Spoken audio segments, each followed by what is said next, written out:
생명의 공동체를 세우는 40일 네 번째 시간입니다. 오늘 제목은 치유받아야 치유자가 된다.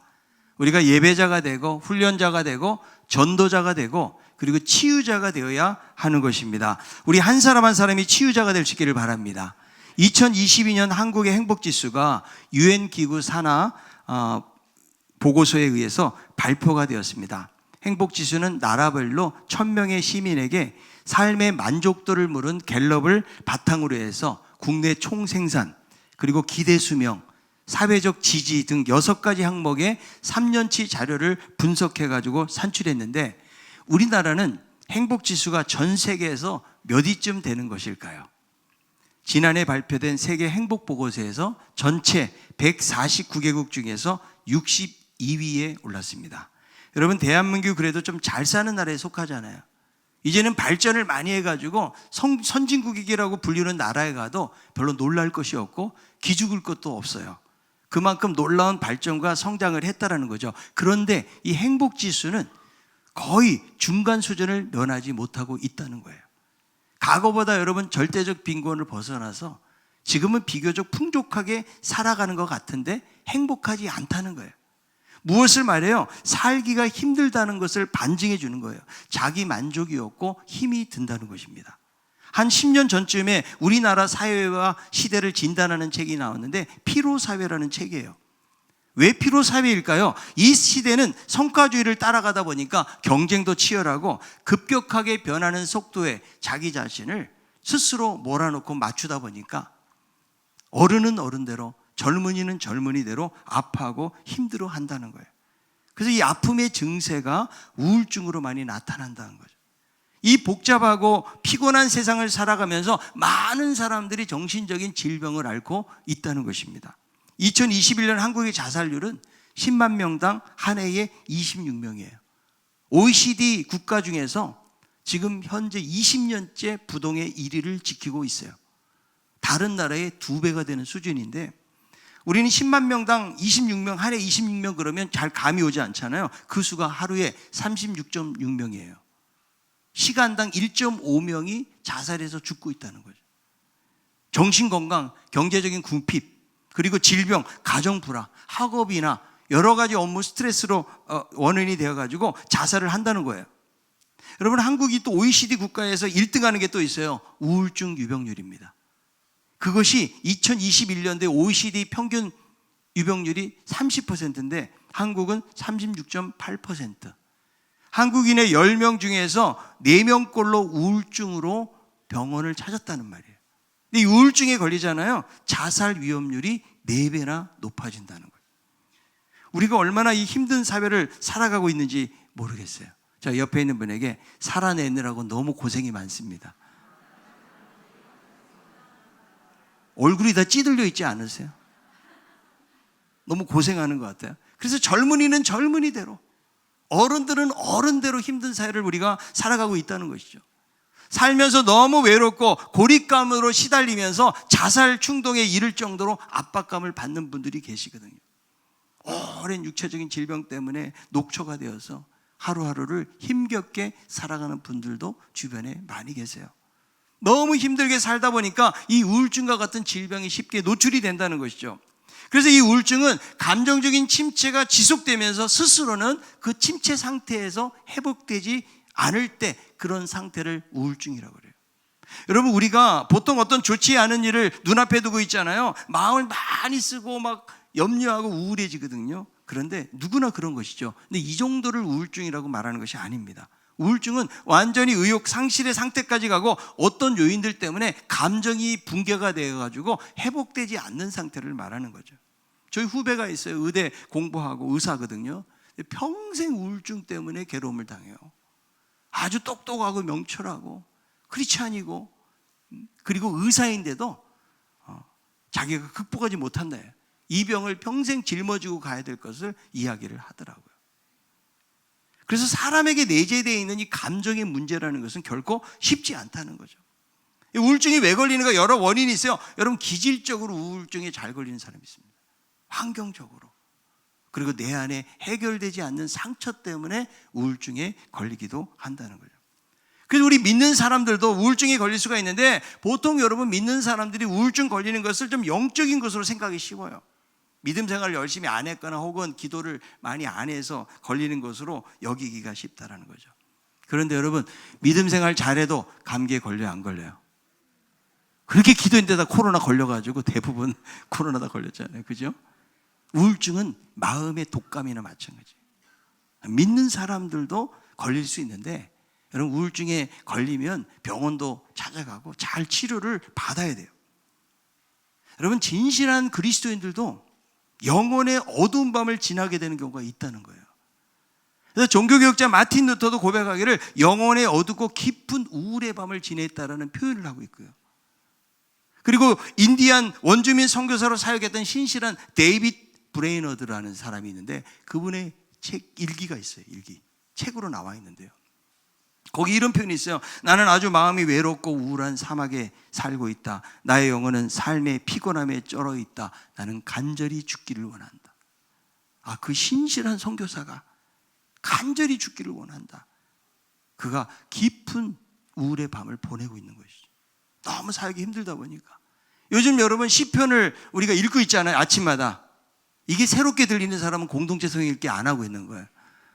근데 거기 보세요. 시편을 보면은 우리는 시편 23편 하나님을 찬양하고 되게 낭만적이고 목가적인 그런 시들을 생각하지만 대부분의 시가 어떤 시예요? 절규하고 탄식하고 영혼의 어두운 밤을 걸어가는 사람들의 고백인 것을 우리가 알 수가 있거든요. 사람은 누구나 감정을 가지고 있어서 한결같이 사는 게 어려워요. 내가 오랜 신앙을 가지고 있다고 할지라도 얼마든지 감정의 좌우가 되고 침체의 자리에 빠질 수가 있다는 거죠. 그래서 여러분 영적인 슬럼프에 빠지잖아요. 얼마나 이것을 극복하기 힘든지 몰라요. 기도해야 되는 거 모르는 사람이 어디 있어요. 근데 기도가 안 돼요. 세상을 비관하게 됩니다. 인생이 어둡게 느껴지고 모든 것이 귀찮고 힘이 들어요. 그리고 아무 힘도 발휘할 수 없는 무기력한 상태로 된다는 거예요. 오늘 본문에 등장하는 엘리야를 보세요. 그는 로뎀나무 아래에서 죽기를 지금 간청하고 있거든요. 여러분 엘리야가 어떤 사람의 갈멜산에서 수백 명의 우상 숭배자들과 싸워서 이긴 승리의 선지자 아닙니까? 여러분 구약에서 능력의 선지자 그러면 누구를 생각해요? 엘리야를 생각하는 거예요. 그가 기도할 때 3년 6개월 동안 비가 안 왔어요. 다시 기도한 즉 폭우가 쏟아지고요. 그리고 빗속에서 마차를 타고 가는 아합보다 더 빨리 뛰어가는 초인적인 힘과 능력이 엘리야에게 있었거든요. 그런데 열왕기상 19장을 보세요. 믿음의 영웅은 자취를 감춰버렸어요. 사악한 이세벨의 말 한마디에 그냥 쫄아가지고 두려워서 도망가 지금 우울하고 연약한 모습으로 있는 엘리야를 보게 되는데 왜 엘리야가 신앙적인 우울증이 영적인 침체에 빠지게 됐을까요? 첫째, 환경의 어려움을 바라봤기 때문이에요. 지금 여러분 엘리야는 어떤 환경을 바라보고 있는 것입니까? 열왕기상 19장 3절에요. 그가 이 형편을 보고 일어나 자기의 생명을 위해 도망하여 유다에 속한 브엘세바에 이르러 자기 사원을 그곳에 머물게 하고 1절에서는 아합이 엘리야가 행했던 모든 것들을 누구에게? 이세벨에게 고하는 거예요. 이 아합은요 여자에게 완전히 잡혀 사는 전형적 유형의 인물입니다. 아합은요 공초가가 아니고 발초가요. 발밝혀요. 근데 이세벨이라는 여자를 잘못 만났어요. 이 여자가 보통 여자가 아닙니다. 시돈왕 옛 바알의 딸이에요. 성경 역사상 가장 타락하고 잔인한 사람으로 알려져 있고 사악한 여자 그러면 누구예요? 이세벨이라고 말할 정도의 사람인 거죠. 남편 아합을 우상 맹신주의자로 만들었어요. 이스라엘의 바알 숭배를 권장하고 그리고 사마리아 땅에 우상의 신전 제단을 세웠어요. 그리고 여호와의 선지자들을 박해하고 살해하고 지금 엘리야까지 죽일 계획을 짜고 있다는 거죠. 엘리야가 이 형편을 보고 도망간 거예요. 그러니까 여러분 무엇을 본 것입니까? 자신에게 있는 형편, 환경을 본 거죠.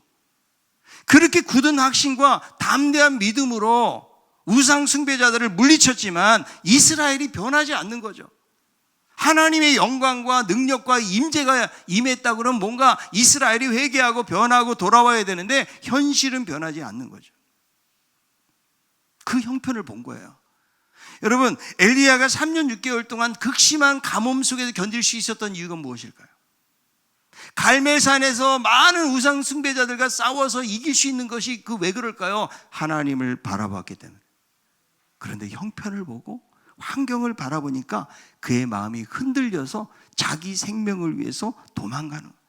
얼마나 도망갔는지 브엘세바는 북부 이스라엘도 아니야 남부 유다의 최남단 경계선에 있는 거예요. 그리고 거기까지 가서도 안전이 보장이 안 되니까 광야로 하룻길을 걸어가고 있는 거죠. 여러분, 우상 숭배자들하고 그렇게 담대하게 싸우던 그가 자기의 생명을 부지하기 위해서 지금 비겁하게 도망치고 있는데 왜 그럴까요? 무엇을 보았기 때문에? 환경이나 형편을 보기 때문에. 여러분, 왜 영적인 침체에 빠지게 될까요? 우리가 왜 낙심하고 좌절하게 될까요? 왜 깊은 우울에 빠질까요? 형편과 환경을 보기 때문에. 우리도 믿음으로 살다가 그렇게 애쓰고 힘썼던 것이 하루아침에 물거품이 될 때가 있어요. 내가 인생을 살아가면서 생각지도 못하는 고난을 만나게 돼요. 내가 시련을 만나지만 이 시련이 지나가면 또 다른 시련이 오고 또 다른 고난이 닥쳐오고 계속되는 시련 때문에 너무 힘든 거죠. 그리고 내가 그렇게 바라던 성공, 성취 후에 영적인 침체와 탈진이 찾아오게 되어진다는 거예요. 여러분, 나의 현실 속에서 펼쳐지는 주변을 바라보면요, 낙심이 되는 거예요. 변하지 않는 현실이죠. 내가 그렇게 하나님 앞에 부르짖고 기도하는데도 변하지 않는 형편을 바라볼 때는 마음이 힘들어지는 거예요. 여러분, 그럴 때 하나님을 바라보는 거예요. 아멘? 이게 믿음이에요.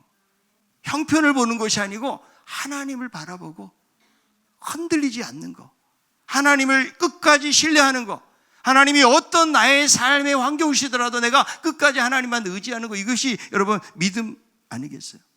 여러분, 믿음의 눈을 들어서 하나님을 바라봐야 돼요.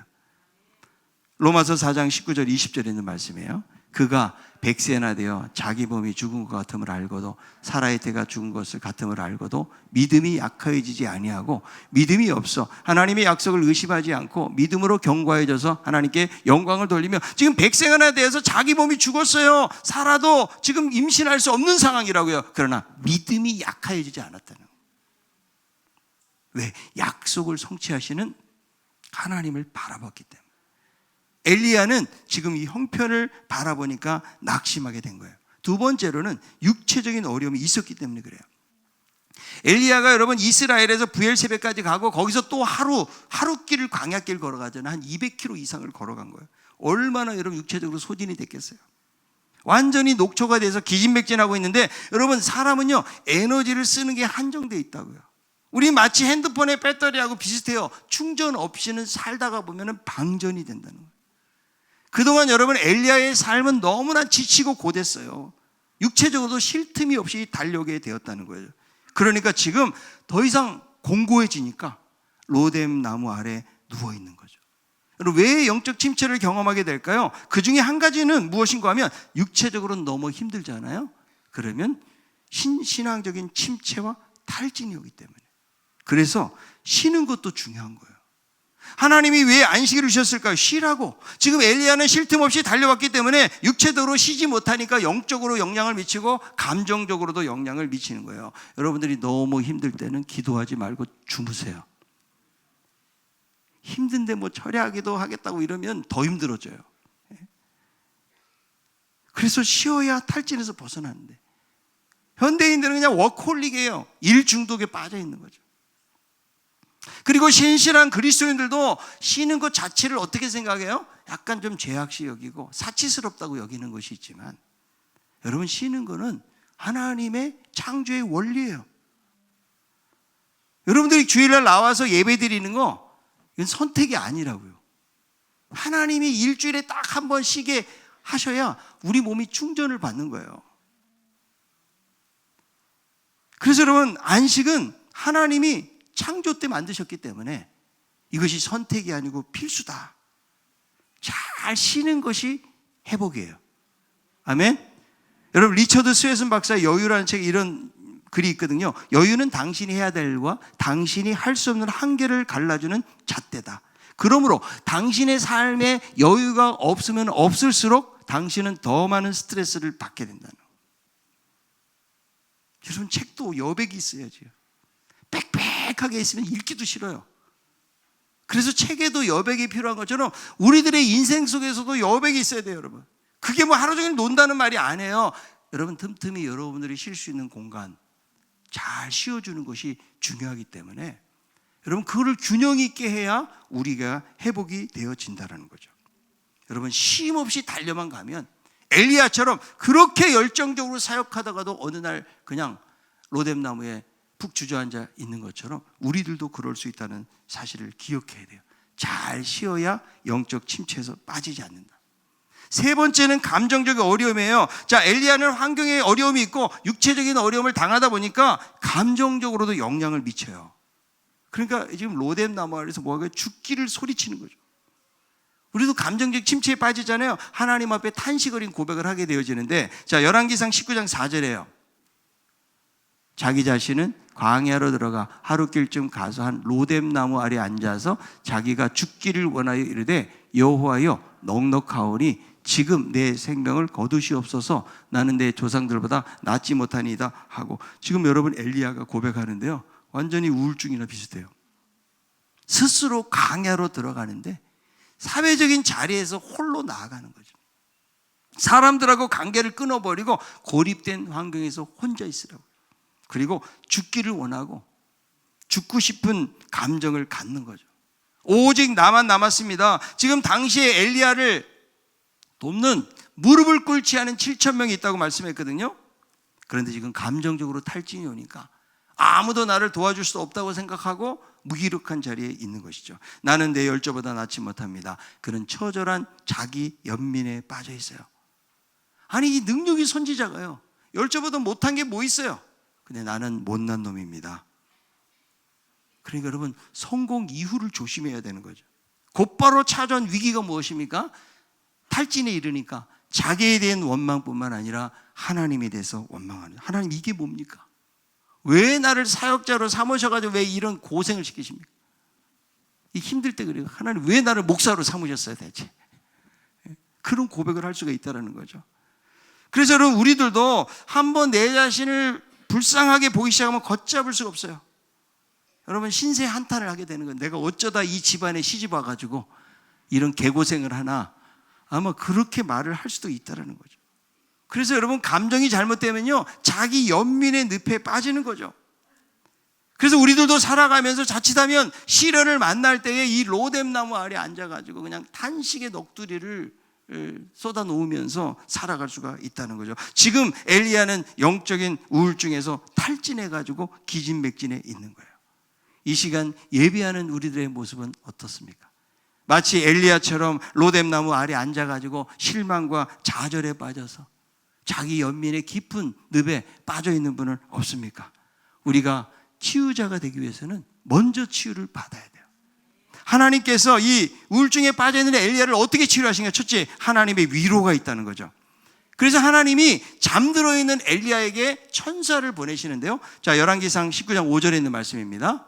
로뎀나무 아래 누워 자더니 천사가 그를 어루만지며 그에게 이르되 일어나서 먹으라 하는지라. 엘리야를 어루만지신다. 천사가 위로의 손길로 지금 엘리야를 만지고 있는 거예요. 하나님의 터치가 있는 거죠. 여러분, 정말 힘든 사람은요, 말을 해가지고는 위로가 안 돼요, 여러분. 그럴 때는 그 사람은 그냥 한번 안아주고, 아무 말 안 해도 돼요, 여러분. 손을 한번 잡아주는 거. 그것이 그 사람에게 위로가 되는 거죠. 엘리야도 지금 지치고 탈진해 있는데 어루만져주심으로 치유를 가져다 준다.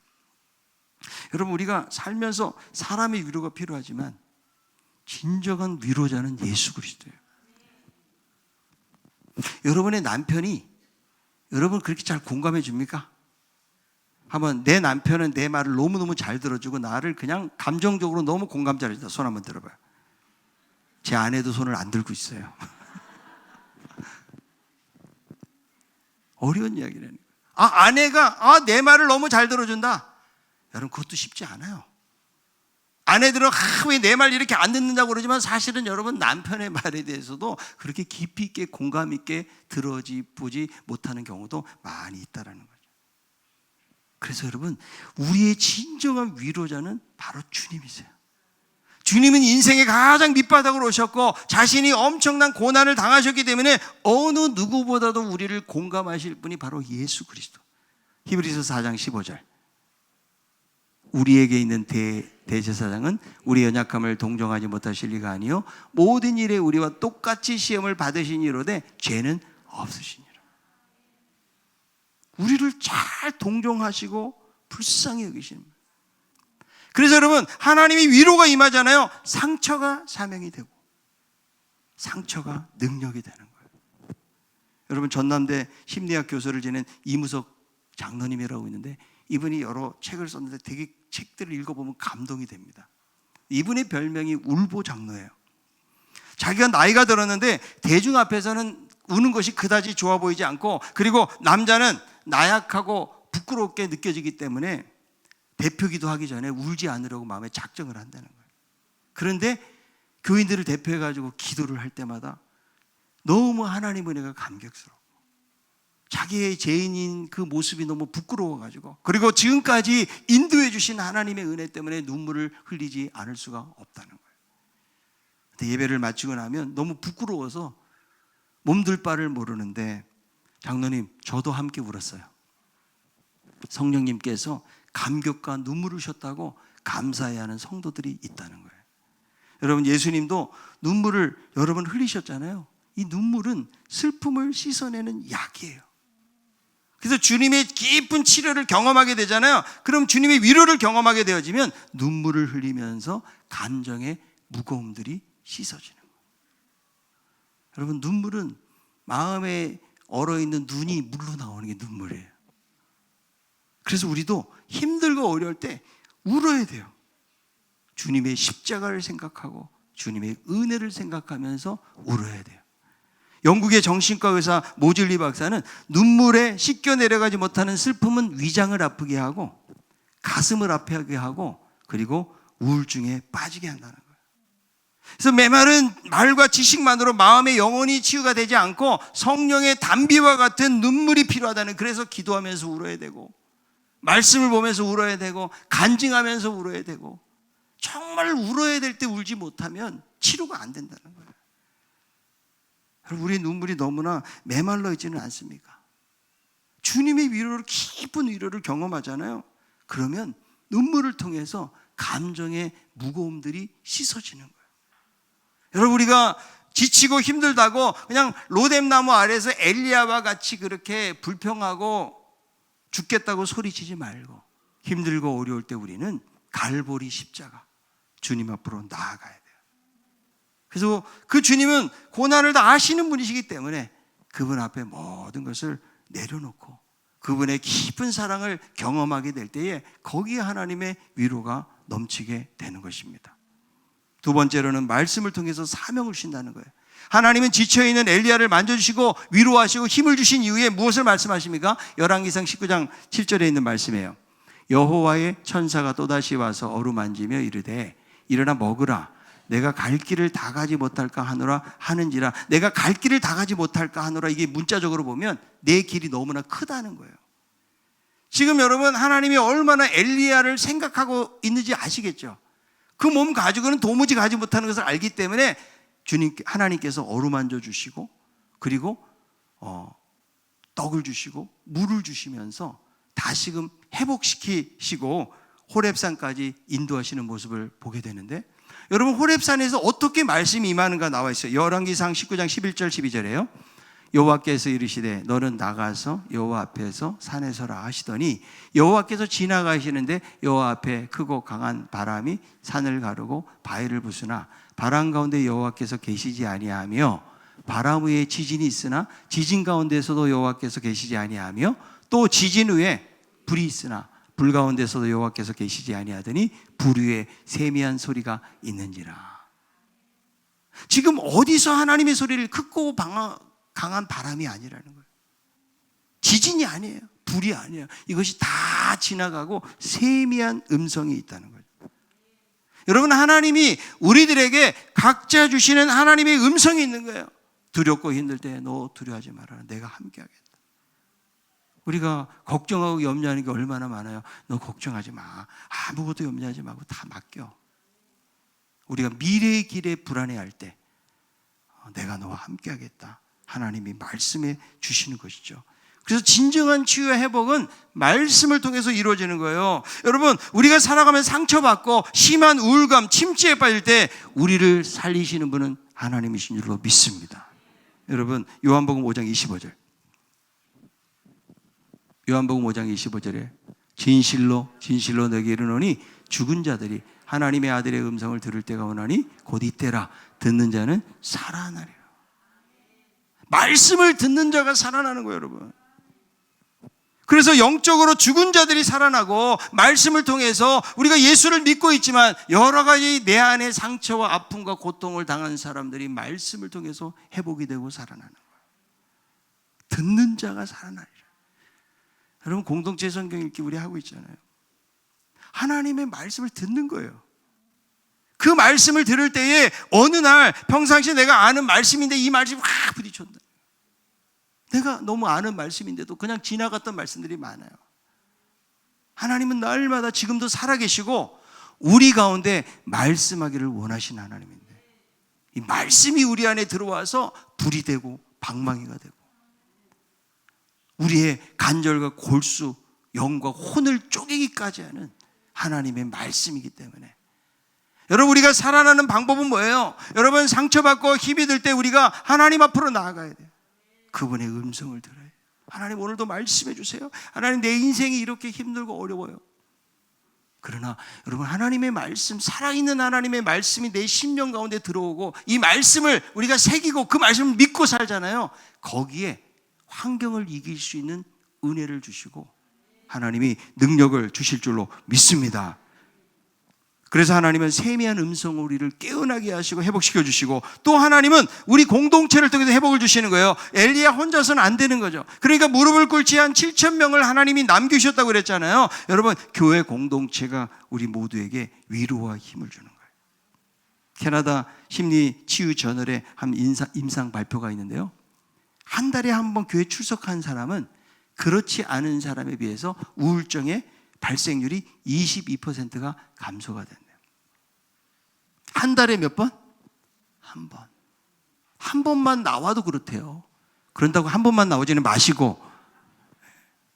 그러니까 여러분, 이 공동체에 와서 예배를 드리는 것만으로도 우울증이 감소가 된다.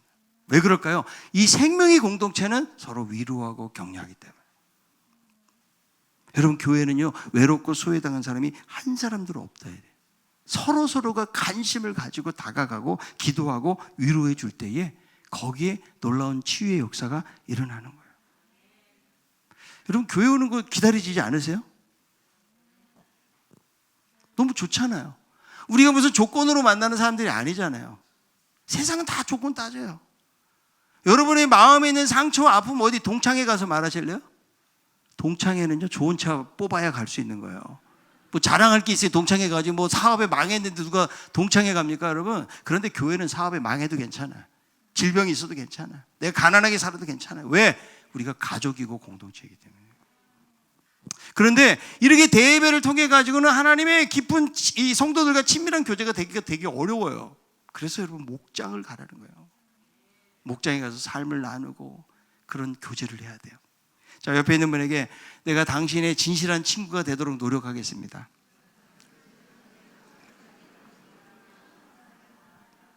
한 번 더, 문제 있으면 저에게 말씀해 주십시오.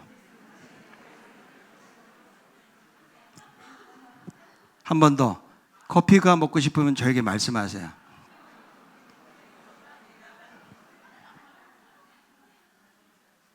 그게 여러분 사랑 아니에요? 그죠? 우리는 가족이에요. 그러니까 가족끼리는 여러분 비판하고 정죄하지 않잖아요. 무슨 조건을 가지고 만나는 게 아니라고요.